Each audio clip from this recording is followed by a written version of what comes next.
Yo, what's up guys, TTarantox here, back with another WWE Weekly Wednesday with Will. I apologize for the lack of a video last week. I kind of got sidetracked with everything. I was volunteering with Indiecade, helping them out with E3 and setting up and all that. And then kind of forgot that a Wednesday even existed. I forgot I even had the series going, and I was just like, I'm so tired. I couldn't like legitimately just record because I was pretty much up I was just pretty much doing work nonstop that entire week. So yeah, but the series is back. Again, apologize for that. And without any further ado, let's get into what I have to talk about. Now, this episode may not be as long as the others, but we'll see what happens. First thing I wanted to actually talk about was the Shield breakup. We would have talked about this last week, but again, you know. So with this whole breakup, I kind of like it. Like it made me, I don't know. It was just one of those things that I saw, and I was just like, I enjoy how this is working out. Like, it was great to see Seth Rollins break up the Shield as he did, like, you know, turning on them and going to the Authority. I like that angle. It makes things seem a lot, not really cooler, but it just makes a breakup seem a lot better. I guess it makes the breakup better. I guess it's the best way to break them up. That's what I'm trying to say, as opposed to having them get jealous of each other. So I might have covered this a while ago, but I'm not sure. But I enjoy the fact that Dean Ambrose and Roman Reigns were like sort of together, and then all of a sudden they just like randomly just split up. It's like, wait, what? Like they were like coming out together as a Shield one night, and then the next time they're not even together. Ambrose has his new theme song. Rollins has his theme song with all the double bass that one could ever need. And then Roman Reigns is still sporting the Shield music. So yeah, I'm guessing the Shield is completely done, like 100, since Roman Reigns is going on to be in the Money in the Bank ladder match for the WWE World Heavyweight Championship at Money in the Bank. And again, as predicted before, like I said, I knew that they were going to come up with two different ladder matches, you know, just because they always have to for both contracts, and it wouldn't make sense. They would lose so much like scheduling time, I guess, or they wouldn't have as much as a huge card if they only had that one match. So with them confirming that there will be a second match, but this time for the actual briefcase, and Seth Rollins is in fact like the very first entrant in it so far as of my recording of this.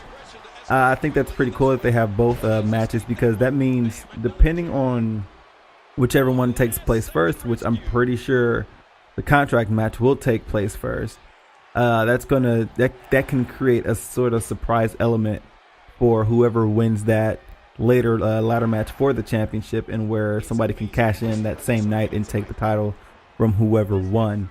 Now I have my predictions kind of lined up for the Money in the Bank World Heavyweight Championship match. I am predicting that it's going to either come down to John Cena, Bray Wyatt, or Roman Reigns winning the championship. I say Cena just because, you know, he has yet to hold both titles. And it's probably one thing that they're going to probably want to give to him. I say Roman Reigns as well because, I mean, what better way to like piss off the Authority than to take the championship from Daniel Bryan, who was not really cool with the Authority at all, and give it to Roman Reigns, who pretty much defies Authority. So that would be pretty cool, pretty interesting angle. And then I say Bray Wyatt because of the influence that he has over the WWE universe, and how crazy full circle that would come if he just came out on top as the champion. Now that would be a hell of a story. Now, as far as other entrants in the other match goes, I really am hoping that Dolph Ziggler's in it, because I need to see him at least have another championship run. I want him to have a Money in the Bank contract. I don't know, but I'm predicting Ziggler, Miz, and maybe Dean Ambrose to be in that next match. I don't know. We'll see what happens in the coming week or so. See what happens with that match and how it shapes up. Next thing I want to talk about was since I spoke on Bray Wyatt, I want to talk about the Wyatt family. Like, those guys, like I said, I've predicted it a while ago as well. I said they're going to most likely go out for the tag team championships, which they are. They're scheduled in a match at the Money in the Bank pay-per-view against the Usos for the titles. I even predicted they were going to have like certain matches where they would be competing against each other. The Usos would win one, and the Wyatts would win the other. That happened. So I'm really putting my money on the Wyatt family grabbing those championships because, I mean, the Usos have had them for a bit, but I don't know. I just really think it's perfect timing for the Wyatt family to have that and to actually give them some credibility and not just two like lapdogs that are following Bray Wyatt's every move. As you see, they are doing like their own little promos. Like when Bray Wyatt disappeared after his Last Man Standing match, you actually saw Luke Harper actually just, talking and being the guy, so it's like, okay, I feel this a lot. This is cool. And I think it would be an even better move for them if they give the Wyatt family, they give Eric Rowan and Luke Harper the championships, but they don't give it to Bray Wyatt. I think that would be freaking awesome. That would be a crazy angle, like, oh, well, we got these, Bray didn't pull his weight, and then they'll create this whole little, like, we're better than you type of thing, and then, I don't know, it'll just be like a little power trip or something like that, I don't know. But if they give them to all of them, that would be a little crazy. That would be kind of like the Shield thing, but a lot worse. But we'll see what happens as that comes, or as that goes down or whatever.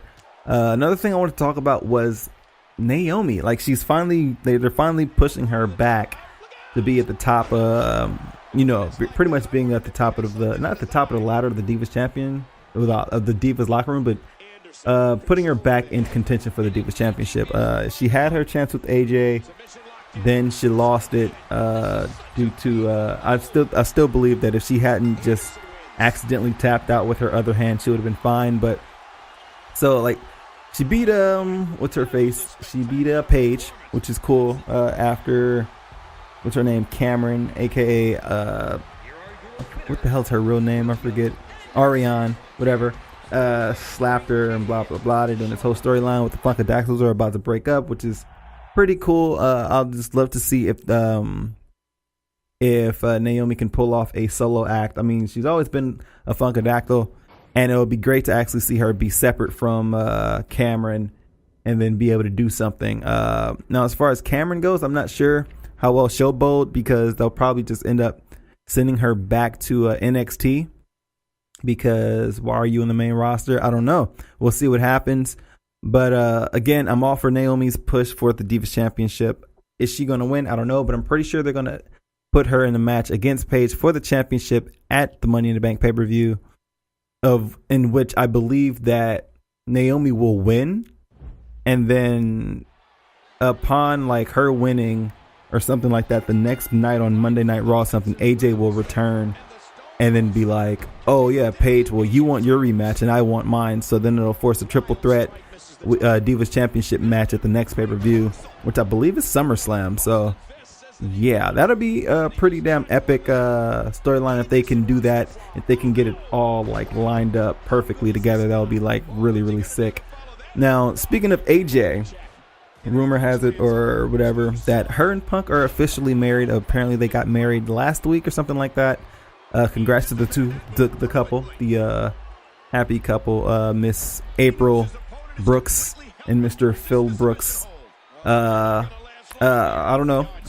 Just can't wait for AJ's return. Still no speculation at all for CM Punk's return. I would love to see him return. Will he return? No one knows. The only one that knows if he'll return is himself. And if he does, he does. If he doesn't, he doesn't. And the last thing I want to like end this episode off on, I don't have that many topics because I kind of forgot what happened last week, and all I really have in mind is what just like recently happened. Hope you guys don't mind that. And I want to talk about Stardust. Yeah, Cody Rhodes has rebranded himself as Stardust, pretty much a Goldust. I don't know, it's a Goldust clone, I guess, and I actually dig it. I don't know why. I love the music. His entrance theme for that is freaking sick. I love the star glove thing.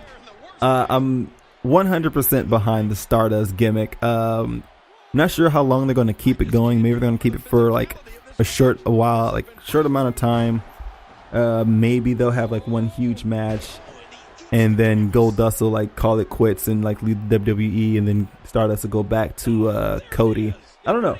we never know what happens. But I am like legit behind the Stardust thing, and I think it's pretty cool. So that's just my 2 cents on it, and I guess I can just end this episode off here. I'm kind of trying to get back into things, guys. I was like sick for a day, so like commentating right now is just not really fun, or not really fun, but it just doesn't come natural anymore. But I want to say thank you guys for watching this video, which was just me doing some WWE Universe stuff behind this commentary. And again, as you guys always know, let me know in the comments below how you feel about what I had to say.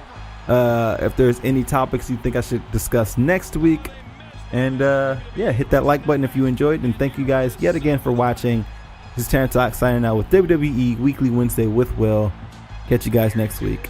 Peace out.